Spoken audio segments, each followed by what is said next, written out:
Chers frères en Christ, Shalom. Avant, toujours toute chose doit commencer par la prière. Je voudrais que Père très saint, nous te remercions pour la grâce que tu nous as faite.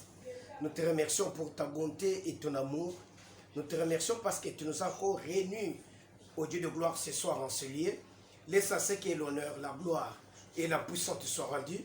Nous bénissons ces instants, nous bénissons ce moment et que ta main nous accompagne et que ta bonté nous assiste.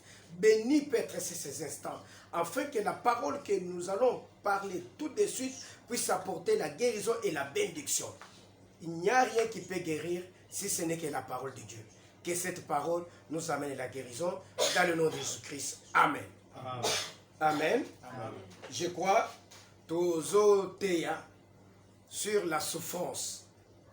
La souffrance. Oyebi na oyetali vie abato. Le chrétien n'est pas fait pour souffrir. Mutunyon soya ke pa ina Nzambe ayaka pona konyo kwa mate. Ayaka pona kutungisa makate. Quand quelqu'un vient devant Dieu, ezali pote makam, je vous dis, mutumoko te atikele koye pa na Nzambe sans qu'il a trouvé moi difficulté quelque part. Soit ayeko luka Yesu pour natire na vie éternelle. Mususu azoya parce que akutana ba problème, il faut luka Nzambe. Musutan mususu à partir ya bandot Nzamba le bélier vous dit que ceux qui ont mettre vie na yo na lignité, voilà ce qui va t'arriver. Na kati ya biloko alande ozomona bato bélier bazo luka Nzambe. Mais les lois na koluka Nzambe tokei Nzambe balukaka ye n'importe où te. Nzambe bakenda koluka une église. Aujourd'hui na koluka Nzambe to continue ba église au lieu to fungwama tozo zinda lisusu. Au lieu te to mona loboko na Nzambe to yeba mekutu Yesu Kristo ana, mais à la place to yeba Yesu Kristo on commence à connaître d'autres histoires. C'est pourquoi na lingi na teyayo na yebisayo ke la vie chrétienne ce n'est pas ce que tu es en train de voir. La vie chrétienne c'est une vie de liberté. De liberté. Parce que la parole déclare que Christ nous a franchis. Vous savez, Dieu a tracé ses propres relations avec l'église. Dieu échange avec l'église. Nayeb Sarabato ke makamwe belé oy muto akuyi ko bunda azo trouver solution te a trouver kango na kati église. Muto poza la zola la pongi na ndako te. Butu bobimba sambeli papa na lala nazo pongi na mona boy makambo ane zo mona te. Quand quelqu'un vient maintenant à l'église, il faut zonga na kolala pongi. Il faut kimyezonga na vinaye, kimyezonga na misala na ye. C'est ça le travail de l'église. Le travail de l'église ezali à quelle place là où il y a des difficultés, l'église trouve la solution. Oh yeah. Ozomona Nzambe, vous savez, l'église ezalaka esika Nzamba réservé pour la protection de ses enfants. Amen. Je vous dis que Dieu a besoin de l'homme. L'homme a péché. Au lieu que Nzamba lobake je te rejette, Nzamba ye Atuni mobile qui est aux Awak. L'homme dit que je suis caché parce que je suis né. Nzamba Tuni, qui t'a dit que tu es né? Alibi, moi, je suis au lieu de moi, na pexakio. Alibi, moi, je suis au Pessingai, n'allez Singamo. Vous savez, notre Dieu est miséricordieux. Notre Dieu a des compassions pour son peuple. Parce que à la place, à Boakamutu, alibi, le colossal boy.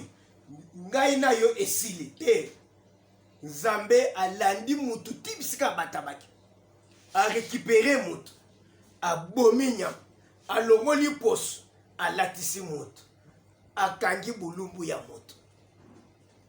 L'Éternel est là pour couvrir notre faiblesse.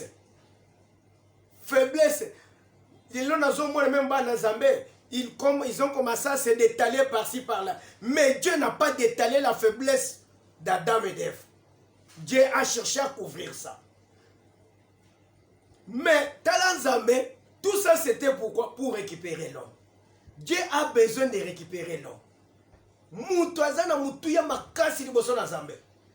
Mutu azali d'une grande époque. Le nom de bandoki, il commence à saboter la vie humaine. Il y a des magiciens, des sorciers, même des magiciens dans les églises.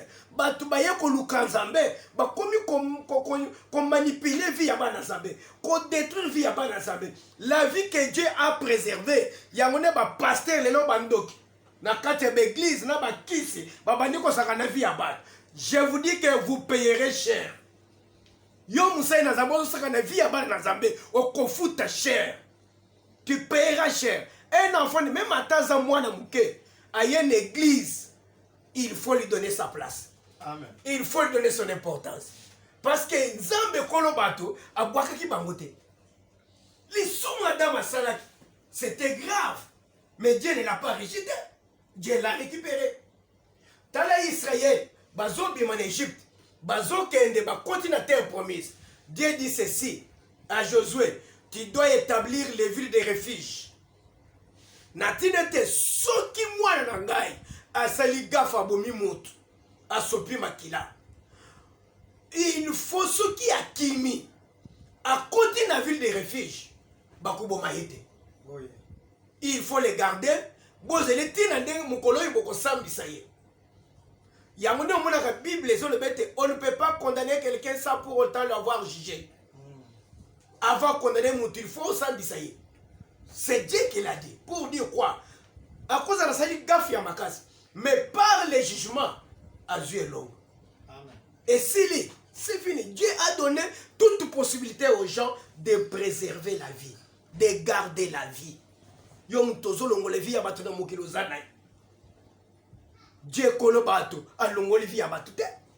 a préservé la vie des gens. Et la ville des refuges aujourd'hui, c'est quoi? C'est l'église. Amen. C'est l'église. Ce qui la soumouki, à Salimabe, ou bien ça a un problème, à Kokimele la ville des refuges, qui est l'église. Les gens qui sont la ville des refuges, où est l'église? Au lieu de garder, bazo torturer les sous, bazo éliminer, bazo bomayer, bazo profiter de la faiblesse pour l'anéantir. C'est ce que j'ai dit que ça peut être ton cas. Tu dois chercher le vrai Dieu. Sache bien que Dieu te connaît. Zamba yebio, Zamba zanayo, à côté kayote. Alors, par cela, nous sommes en train d'aller beaucoup plus vite par rapport à Yatanabiso. Nous avons dit que la souffrance, mutokoza na passe, makamune ezo simbate, makamwe ezo kende musikate. Par rapport à Yani, je n'ai que ma ténion sur YouTube, au Kolando Komona. Alors, nous sommes sur le point. Il y a famille. Sur le point, il y a famille. La famille peut être une source de bénédiction, tout comme la famille peut être une source de malédiction, soit il y a souffrance, il y a vie en mode. Comme l'église peut être aussi une source de bénédiction pour la vie de quelqu'un, et aussi une source de malédiction. C'est de la même façon que la famille, ceux qui les lots, botemi la famille chrétienne, famille à bateau et bayebi nzambe. Il y a solo bana wana baza kopamwa bisika nyoso boko kende boko mona loboko na nzambe. Il n'y a pas de lien qui peut vous retenir. Mais na yebite yo na ngai to yebi famille to botama te yo moko yebi famille na yo o yebi papa na yo.